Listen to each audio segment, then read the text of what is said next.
Kangaroo Island, or KI as it's known locally, lies off the coast of South Australia, about 70 miles from Adelaide. Although it's less than 100 miles across, it's actually Australia's third largest island. The 13-mile wide strait, separating the island from its much larger neighbour, has protected its native wildlife, and strict controls are in place to preserve the ecological balance. The island is like a compressed version of Australia itself. Kangaroos hop along the roadsides, koalas laze in the trees, and seabirds of every description surround the coastline. The wildlife is so abundant that Kangaroo Island has become known as the Australian Galapagos.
Only 4,000 people live on the island, but each year about 140,000 visitors come to sample its unique attractions. Tourism has become the main industry, with 11 vineyards producing locally grown wines.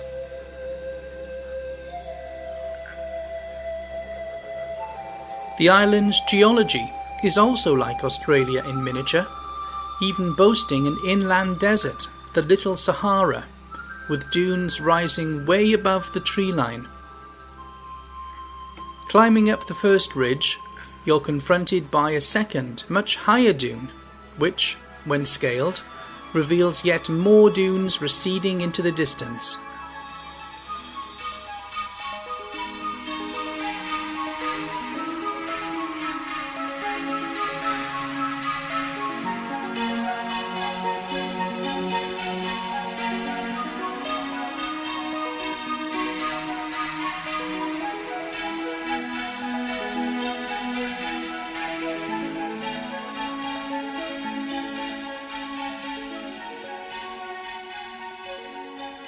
On the southwest coast is a rock formation every bit as spectacular as any to be found on the mainland.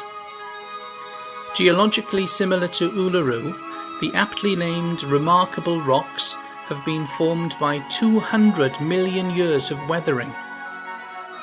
From a distance, the colossal shapes resemble a menagerie of animals, and it's only on close approach that the sheer scale of the natural sculptures becomes apparent.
The ecology of Kangaroo Island is fragile.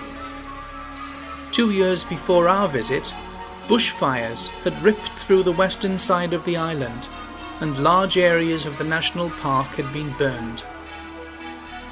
Regrowth was already evident, with signs of new life emerging from the wasteland.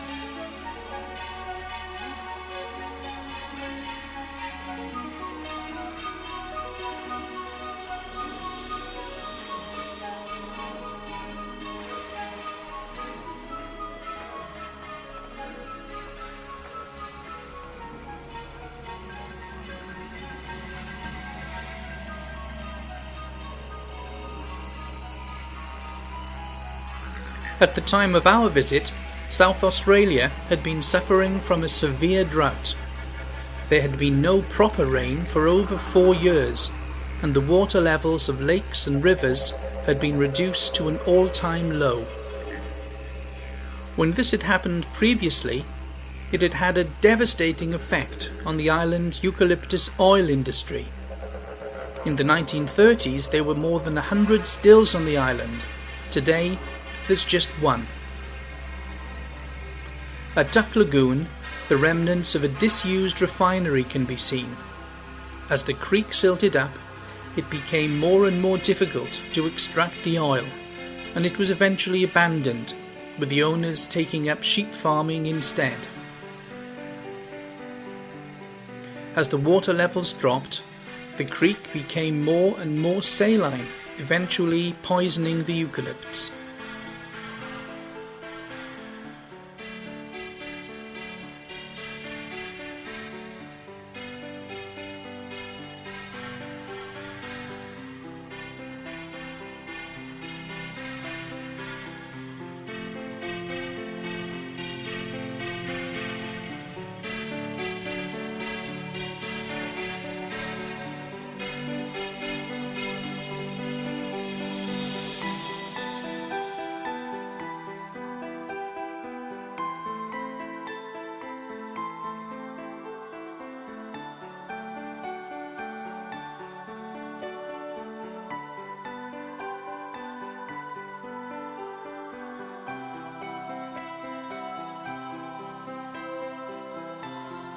When we were there, the drought had caused a nearby lake to evaporate.